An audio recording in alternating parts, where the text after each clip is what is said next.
देख रहे हैं सिटी इंडिया न्यूज चैनल, हक की आवाज। इंडिया न्यूज में आपका मेजबान मोहम्मद तकीर हुसैन फिर एक बार आपका इस्तकबाल करता हूं। नाज़रीन, मैं आज आपके सामने एक अहम बात लेकर आया हूं। सैलाब से मुतासिरीन के लिए रियासती हुकूमत ने जिस 550 करोड़ रुपए की राहत की रकम का ऐलान किया है, इससे हैदराबाद के तमाम मुतासिरीन काफ़ी खुश हुए और उन्हें उम्मीद उनके दिलों में जागी कि अब उस रकम से कम थोड़ा बहुत तो भी उनका नुकसान पूरा होगा। लेकिन जब ज़मीनी सतह पर हम इसका जायज़ा लेते हैं तो ये मालूम होता है कि राहत कार्य की ये रकम तकरीबन कई ख़ानदान जो सैलाब से मुतासिर हुए उन तक नहीं पहुँच पाई है। जी हाँ नाज़रीन, मुख्तलिफ़ इलाक़ों में आवाम इस खुसूस में अपना दर्द का इजहार कर रहे हैं। ये बता रहे हैं कि सैलाब से मुतासिर होने के बावजूद भी उन्हें हुकूमत की जानिब से जारी करदा रकमी इमदाद हासिल नहीं हो रही हैं। कल ही हमने देखा कि अंबरपेट के इलाके में मकामी एमएलए के मकान पर किस तरह ख़वातीन ने इमदादी रकम ना मिलने की वजह से एहतजाज किया, और गुड्डी मलकापुर में जहां हुकूमत के नुमाइंदे मुतासिरा ख़ानदानों में इमदाद तकसीम करने आए और कुछ ही ख़ानदानों को इमदाद देकर जा रहे थे, तो माँ बाकी लोगों ने किस तरह वहाँ पर एहतजाज किया और उन्हें भी राहत की इस रकम को देने का मुतालबा, क्योंकि वो भी मुतासिर थे। और नवाब साहब कुंटा जहाँ पर मुतासिरीन की कसीर तादाद है, वहाँ की आवाम की शिकायत है कि भाई कुछ ही लोगों तक वो इमदादी रकम पहुँच रही है।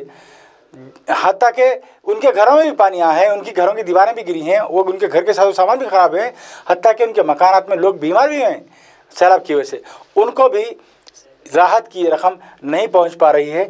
उन्होंने मुकामी कायदीन से इस बात से इसके मतलब बात की, लेकिन मुकामी कायदीन का ये कहना है या आवाम ये कह रही है कि उनका कहना था कि भाई सैलाब के सर्वे में आपका नाम नहीं है, लिहाजा आपको ये रकम नहीं मिलेगी। तो फिर ये लोग जाएंगे तो कहाँ जाएंगे? ये भी तो मुतासिर हैं, इनकी भी तो मदद करनी चाहिए। हम आज ये प्रोग्राम आपके सामने इसलिए लेकर आए हैं ताकि हुकूमत की आंखें खुल जाएं, हुकूमत ये जान जाए कि ज़मीनी सतह पर जो काम हो रहा है वो काफ़ी नहीं है, वो सही नहीं है।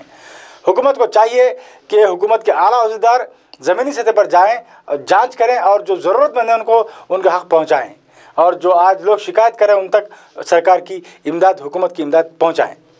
तो चलिए नाज़रीन, डालते हैं एक नज़र उन अफराद पर, उन मुतासिरा ख़ानदानों पर जो शिकायत कर रहे हैं कि उन्हें इमदाद की रकम नहीं मिल पा रही है, और उन एहतजाजों पर जो आवाम ने बड़े पैमाने पर किए हैं। लगा नवाब साहब कुंडे पे तो अमीन भाई को जाके बोले तो न जो है सो बाद में आते जाओ बोल के बोले तो आयश ने की जी। क्या डैमेज हुआ आपके दीवार? रात में गिरी थी जब बारिश की वजह से। हाँ, बारिश की वजह से। तो लीडर साहब क्या बोले आके? उन्हें तो नहीं आए, गए 2-3 बार गए मगर नहीं दिखे। पैसे बांट रहे बोल के भी गए तो पैसे बांट रहे बोल के दूसरे दिन मालूम हुआ, उधर गली में आके पैसे दिए बोल के मालूम हुआ, तो हम लोग गए तो बोले नहीं आके चले गए लोग। आए तो बोलते अम्मा बोले अब तक आई नहीं, 2-3 दिन से फिर रहे हम लोग पैसों के हंसते भैया। मेरा नाम रहमान खान है। जैसा कि आप सब ने देखा, कल मैंने मीडिया में लोगों की तकलीफ के बारे में मैं बताया था, मगर सब चीज़ होने के बावजूद भी अभी तक, कल से अभी तक बराबर 24 घंटे हो चुके हैं, कोई बंदा आकर विजिट नहीं करा। हाँ, कोई बंदे के घर पे नहीं गया। मेरा आप लोगों से ये एक ही सवाल है, लीडर बोलते किसको? लीडर का जिम्मेदारी क्या है? जब लीडर, आपको मालूम होना चाहिए कि लीडर आप हर एक एरिया में आके विजिट करना चाहिए, किसके घर में तकलीफ है। और दूसरी चीज ये है, लीडर साहब को जो फॉर्म मिला, इतनी पूरी बस्ती है, बस्ती में से किसी एक बंदे को आके नहीं समझे और पूछे तो बोलते नहीं दूसरों का सैंक्शन हुआ। तो आप क्या कर रहे थे? आपकी जिम्मेदारी क्या है? जिम्मेदारी आपकी यही है, जो आवाम परेशान है उन लोगों को आके राहत दे। हुकूमत से आपको मदद मिल रही है, एमएलए साहब आपको मदद कर रहे हैं, सब चीज मदद करने के बाद भी आप आके विजिट नहीं कर रहे, इसका मतलब क्या है? गौरी बेगम है मेरा नाम। कुछ भी ख्याल ही नहीं है हमारे, तीनों भी बेवा, मैं भी बेवा हूँ। देखो उन्हों भी है, देखो कहाँ देखो माजूर है, देखो बेटे कैसा चलता बोलो। बाहर को पीन के चले हम लोग, लॉकडाउन में इतना परेशान थे हम लोग, इतने परेशान थे, हमारे को कोई भी एक दाना नहीं दिए चावल का। हाँ, मैं भी गई, कोपिन भी पता ही नहीं दे रहे चावल बेटे, देव बोले तो नहीं है चावल खा गाल दिया।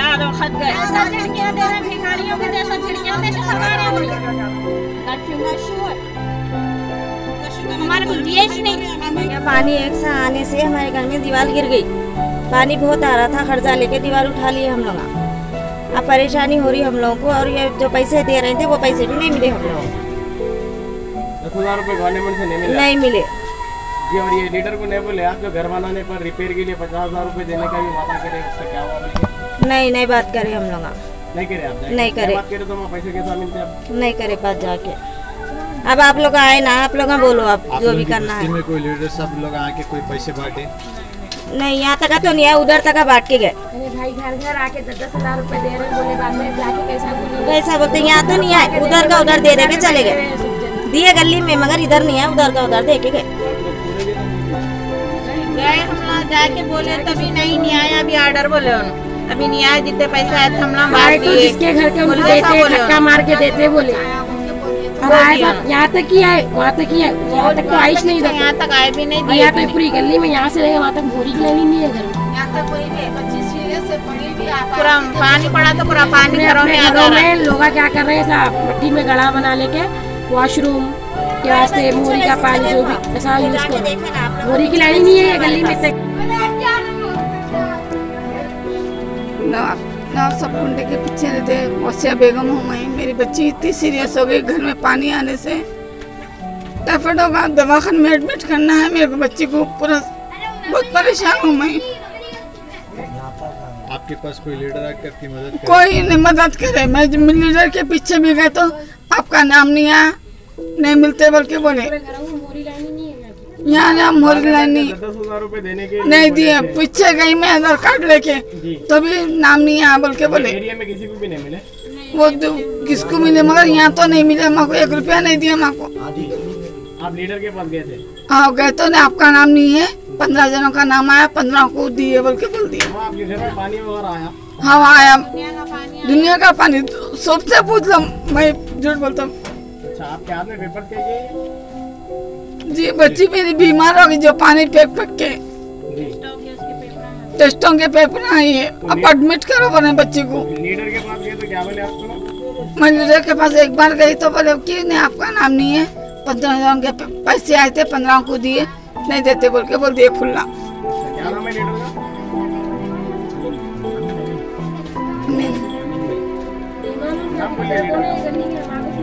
हम कुछ नहीं मालूम, कोई तो नशु को नहीं जा रहे। अमीन भाई, कोई भी नहीं आते, कोई नहीं आते, कोई नहीं आते। నా పేరు లక్ష్మి, భోజగుట్టకుంట, వివేకానంద నగర్. మా గుట్టకు 1 రూపాయి రాలే ఇంతవరకు, ఇచ్చిన వాళ్ళకి ఇస్తారు 1 రూపాయి. సెంట్రల్ గవర్నమెంట్ నుంచి వచ్చింది పైసలు, మాకెందుకు ఇస్తలేరు? ఉన్నోళ్ళకే ఇస్తున్నారు పైసలు. కనీసం మనిషిని తీసుకొని లోపల ఇచ్చినారు. ఎందుకు ఇప్పించాడు బంగారు ప్రకాష్? ఏ కారణం వల్ల ఇప్పించాడు? దొంగతనం చేసిండా? ఏం చేసిండు? ఎవరి కోసం ఇప్పించాడు బంగారు ప్రకాష్? మాట్లాడండి, మీరు అందరు మాట్లాడండి. ఇక్కడ భోజగుట్టకు ఇది చేస్తున్నాం, అది చేస్తున్నాం అని అంటారు. ఎవ్వడేం అక్కడాడు, ఏం చేయడు, ఏం చేయడు. 20-30 మందికి ఇచ్చిండొచ్చు 10,000. ఇక్కడైతే మాకు 340 కుటుంబాలకు ఏం చెందలేదు. మాకు నల్లల గురించి అట్లనే చేసిరు, ఇప్పుడు పైసల గురించి కూడా అట్లనే చేసిరు, డబల్ బెడ్రూమ్ల గురించి అట్లనే చేసిరు. ఎవ్వడు ఎమ్మెల్యే కానీ ఎవ్వరు కానీ ఇక్కడికి వస్తారు, ఏ ఒక్క రూపాయి మాకు ఇవ్వలేదు. మా పిల్లలు పసి పిల్లలు, మాకు ఇండ్ల నీళ్ళు వచ్చినాయి, మా సామాన్లన్నీ కొట్టుకుపోయినాయి, ఆధార్ కార్డులు కొట్టుకుపోయినాయి, న్యూస్ పేపర్లు, మేము ఏమేమో చేసినాం. మా గురించి ఏం చేయలేదు భోజగుట్టం ఇక్కడ వరకు. ఆరు ఇంకోటి ఏంటంటే బంగారు ప్రకాష్ గాడైతే వాడైతే దొంగ వాని పంట మాటలన్నీ. వాడు కార్పొరేటర్ అంటున్నాం కానీ వాడు ఇక్కడ ఏం చేయలేడు. వాడు నమూనాకు వస్తుండు మా మీద. ఏంటంటే రాజంకుల్ ఇక్కడ రాజు బస్తీ లీడర్ అని ఆయన లేనప్పటి నుంచి ఆయననే మాకు అన్ని మాకు ఇవ్వలేదు, ఎందుకు ఇవ్వలేదు? మా పక్కకి ఇచ్చారు, ఖరీదుగా తిడుతున్నారు, ఇవ్వమని అంటారు.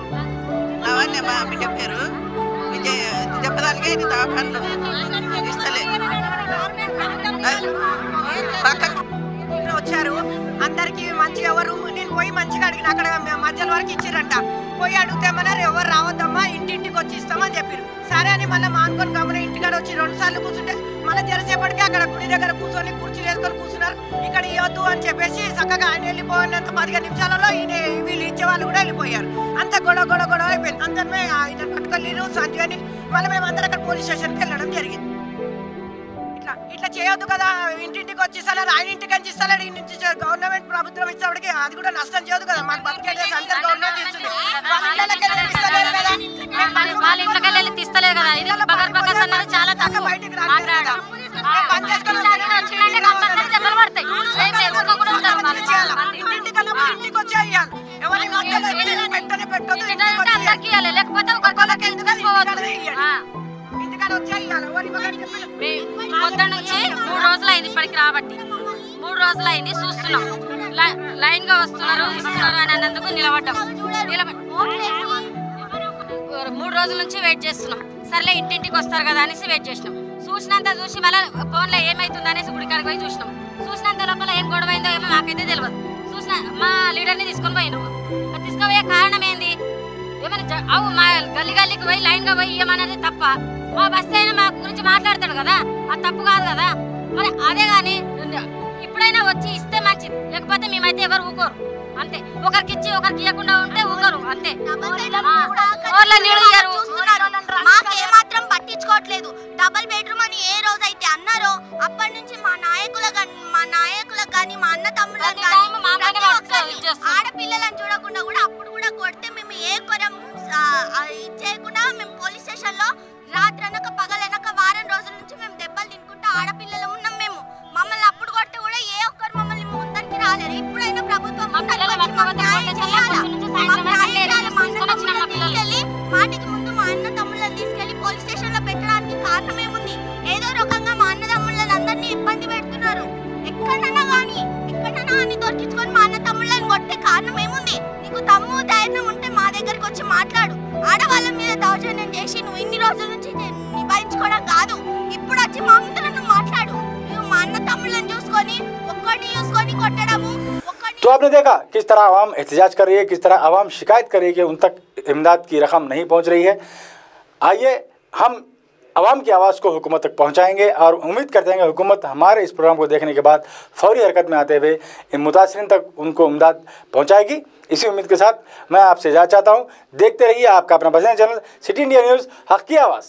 नाज़रीन, आपको हमारे न्यूज़ और एंटरटेनमेंट प्रोग्राम पसंद आते हो तो हमसे जुड़े रहने के लिए YouTube पर सब्सक्राइब करें, Facebook पर फॉलो करें और Instagram पर फॉलो करें और आप देखते रहिए सिटी इंडिया न्यूज़, हक़ की आवाज़।